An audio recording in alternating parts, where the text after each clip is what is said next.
जय माता की सभी भक्तों को जय जय माँ भुवनेश्वरी की। आज माँ भगवती का जो है माँ धूमावती जी का पूजन हो रहा है। बड़े हर्षोल्लास से आप सभी भक्त जो है माँ का गुणगान करिए। माता रानी आपका कल्याण करेगी। सभी भक्तों को माता की कथा का सोपान कराते हुए दूसरे स्कंद की ये पहली कथा आपके सामने मैं वर्णित कर रहा हूँ। तो सूत जी से शौनक ऋषियों द्वारा आगे का वृत्तांत सुनते हुए कहा जाता है कि हे ऋषिवर, आपने ऐसी ऐसी उत्तम कहानियां और कथाएं हमें सुनाई जिससे हमारा मन गदगद हो गया है। प्रभु, आगे सुखदेव और व्यास जी का क्या हुआ, उस विषय में आप हमें बताइए। तो ऋषि सूत जी कहते हैं कि सुनो ऋषियों, राजा जनक से दीक्षा लेकर के जब सुखदेव जी आए तो ब्रह्मांड में अंतर ध्यान हो गए और व्यास जी अकेले पड़ गए। तब व्यास जी घूमते हुए जो है अपने वन वन विचरने लगे।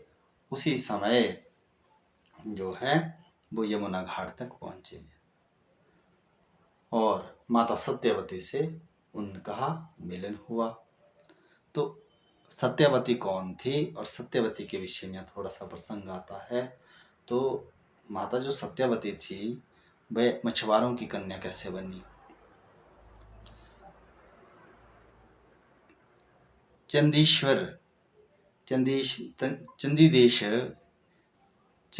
देश एक राज्य था। उसमें उपरीचर नाम के एक राजा थे। वो अत्यंत सुंदर और युवा और बड़े कर्मठ धर्मपरायण राजा हुए। उनकी कीर्ति दूर दूर तक फैली हुई थी। तो वो एक बार उन्होंने इंद्रदेव की बड़ी भक्ति करी और इंद्र भगवान ने प्रसन्न होकर के इंद्रदेव ने उन्हें जो है स्फटिक मणियों वाला एक रथ प्रदान किया। उस रथ पे वे जगह जगह विचरने लगे, घूमने लगे। तो उनकी स्त्री भी अत्यंत सुंदर और धर्मनिष्ठा वाली और पतिव्रता वाली थी और यौवनी थी। तो राजा को जो है पितरों की आज्ञा से बन जाना था किसी कार्य हेतु। तो लेकिन वो अपनी स्त्री पर मोहित होकर के काम वासना में उसका ध्यान लग गया। लेकिन पितरों की आज्ञा थी कि वे तुरंत जाएं। तो वैसे ही उसका मन में काम को लेकर के वन की ओर चले गए। जब वन में वो अपना कार्य करने लगे, उन्हें अपनी पत्नी का ध्यान आया। तो उनका ध्यान होते उनका वीर्य जो है संकलित हो गया और जो भूमि पर गिरा। उन्होंने उस वीर्य को व्यर्थ ना जाए उसको इकट्ठा करके उसकी एक गेंद बनाई और पत्तों में डाल दी ताकि ये वीर्य जो है मेरी स्त्री तक पहुंचे। उन्हें सबसे अच्छा जो है बाज पक्षी मिलता है कि बाज जो है दौड़ने में तेज होते हैं और ये लड़ाकू भी होते हैं और तीव्रता से मेरी पत्नी तक पहुंचाएंगे। उन्होंने मंत्रों का वाहन करके बाज को बुलाया और बाज को वो अपने वस्तु भेंट की और कहा कि मेरी रानी तक इसको पहुंचाएं। जब बाज मुंह में उसको लेके जाता है तो रास्ते में एक दूसरा बाज उसको मांस का टुकड़ा समझ करके उस बाज पर आक्रमण करता है। उस लड़ाई के अंदर, द्वंद के अंदर उसके मुंह से वो जो है वस्तु छूट जाती हैं और वो जल में जाके गिर जाती है। जल में जाके वह अंद्रिका अंद्रिका नामक अद्रिका नामक एक अप्सरा होती है जिसे मछली होने का श्राप मिला होता है। जो अंद्रिका है, तो इन्हें कैसे श्राप मिला। इन्हें इसलिए श्राप मिला कि ये ऋषिवर स्नान कर रहे थे तो इसका मन जो है ऋषियों पर मोहित हो गया और ये जल में उनका पांव पकड़ने लगी। और वो ऋषि कहते हैं कि देवी, हम पूजा पाठ में हैं, आप हमें छूकर हमें जो है हमारा धर्म भ्रष्ट ना करें। तो वो इसे जो है श्राप दे देते हैं मछली हो जाने का। और जब ये गिड़गिड़ाती है तो कहती हैं कि ऋषिवर, मुझे इस श्राप से मुक्ति कैसे मिलेगी। कहते हैं कि जब आपके भीतर माँ महामाई भुवनेश्वरी की कृपा से आपके गर्भ में जब मनुष्य जन्म लेंगे तो उस समय जो है आप मुक्त होकर स्वर्गलोक को जाएगी। तो जैसे ही वो वस्तु राजा के द्वारा दी गई वस्तु बाज के मुंह से छूटती है और जल में जाती हैं, वैसे उसकी मछली के पेट में चली जाती हैं। कुछ दिनों के बाद जो है मछुआरे को पकड़ते हैं और इसका पेट फाड़ते हैं। पेट से एक कन्या और एक बालक और एक बालिका उत्पन्न होती हैं। तो वो दौड़ते हुए राजा के पास उनको ले जाते हैं। राजा देखकर प्रसन्न होते हैं। राजा के कोई संतान नहीं होती और राजा क्या करते हैं कि जो है लड़की को एक मछुआरे को दे देते हैं और लड़के को अपने पाल करके एक मत्स्य देश कहकर राजा स्थापित कर देते हैं। मत्स्य नाम एक राज्य होता है, उसको दे देते हैं। तो कन्या जो है वह मछुआरों के अधीन दे दी। मछुआरों के पास रह करके कन्या दिनों दिन बड़ी हो गई, जवान हो गई और वो यमुना के तट पर जो है मछलियों का कारोबार करने लग गए। नाव में जो है यात्रियों को ओरे परे छोड़ने लग गए। तो अब व्यास जी घूमते घूमते भ्रमण करते हुए वहां पे पहुंच गए। वो दिन दोपहरी थी। दिन दोपहरी के समय जो है अब उसके जो पिता थे सत्यवती के, वो जो है अन्न ग्रहण कर रहे थे। अब वो जब पराशर जी वहाँ पहुँचे तो वो कहते हैं कि मुझे यमुना पार जाना है। तो वो अब भोजन कर रहे थे, तो वो भोजन को छोड़कर उनको छोड़ने के लिए तत्पर हुए। तो कन्या कहती है कि पिताश्री आप रहने दीजिए, मैं इन्हें छोड़ती हूँ ऋषिवर को। तो ऐसा ही होता है।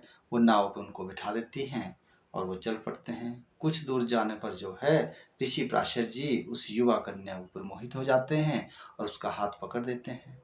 तो कन्या उनसे हाथ छुड़ाने की कोशिश करती है। तो कहती है कि ऋषिवर आप तो ब्राह्मण कुल में उत्पन्न वेदों को जानने वाले हैं, आप मुझ पे ऐसे जो है आश्रित क्यों हो रहे हैं? आपके मेरे प्रति आपकी इस तरह से ये भावना क्यों उत्पन्न हो रही हैं? मैं तो एक जो है दुर्गंध वाली लड़की हूँ और मैं मछली के पेट से जन्मी हूँ, इसलिए मेरे मुझसे मछली की गंध आती है। तो कहते हैं कि कथा में जो वर्णित हैं कि वेद व्यास जी द्वारा उनको कस्तूरी की सुगंध वाला खुशबू वाली जो है कन्या बनाई गई और दूर दूर तक उनकी खुशबू आने लगी। तो जब ये खुशबू उनके में आई तो वो सत्यवती जी कहती हैं कि इस समय दिन दोपहरी हैं और यहाँ पे मेरे पिता और आसपास हमारे गांव वाले देख रहे हैं, तो ये किस तरह संभव होगा? ये कर्म अच्छा नहीं है, लोग लाज होगी। तो ऋषि पराशर जी कहते हैं कि मैं जो यहाँ पे धुंध उत्पन्न कर देता हूँ। जो वो धुंध उठती है, धुंध से इन्हें कुछ दिखाई नहीं देगा। तो जब वो ये सब उसके लिए मानती हैं तो वो उनसे वर मांगती हैं कि ऋषिवर, तो आप तो वेदों को जानने वाले हैं, महाप्रतापी पुरुष हैं, तो आप मुझे वचन दें कि मेरी ये खुशबू सदा बनी रहें और मेरा कुमार्यपन सदा बना रहे, इससे मेरे पिताश्री को पता ना चले और किसी को पता ना चले, और जो मेरे गर्भ में आपका अंश है वो विश्व विख्यात हो। और इस तरह से कहती हैं और जब मुझे आवश्यकता होगी तो आप मुझे दर्शन ज़रूर दें। तो ये कहते हुए उन्हें ऋषिवर आशीर्वाद देते हैं कि देवी मैं सदा आपके साथ हूँ। आपका जो पुत्र होगा वो 4 वेदों को विभाजित करके जो है कई पुराणों की रचना करेगा। ये मैं आपको आशीर्वाद देता हूँ और जब भी आपको आवश्यकता होगी मैं आपके सामने आ जाऊँगा। तो ये उनको आश्वासन दे करके, और तुम्हारा कुमार्यपन कभी भी भंग नहीं होगा, तुम जो है सदा ही कुमारी बनी रहोगी और ये सुगंध सदा तुम्हारे पास रहेगी।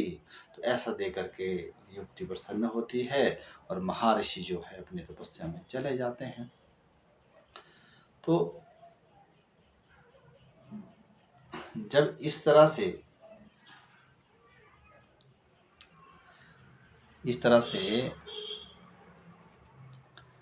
जब ये सारी घटना होती हैं तो दिनों दिन जो है उसका जो है बच्चे का आने का समय होता है। तो 9 महीने के बाद जो है बच्चे का जन्म भी होता है। उस समय पराशर जी उसके सामने उपस्थित हो जाते हैं, सत्यवती के सामने। तो इस तरह से साथियों ये प्रसंग था माता सत्यवती और महर्षि पराशर जी के बीच का प्रसंग, और सत्यवती जी का कैसे जन्म हुआ है और किस तरह से उन्होंने आगे किया, वो आगे की आने वाली कथा में आपको अगला वृत्तांत सुनाता हूँ। तो तब तक के लिए आप जो इंतज़ार करिए। तो इसको अगर अच्छा लगता है तो लाइक और शेयर ज़रूर करें ताकि सभी तक इसकी जो है चर्चा पहुँचे। मैं क्षमा भी चाहूँगा।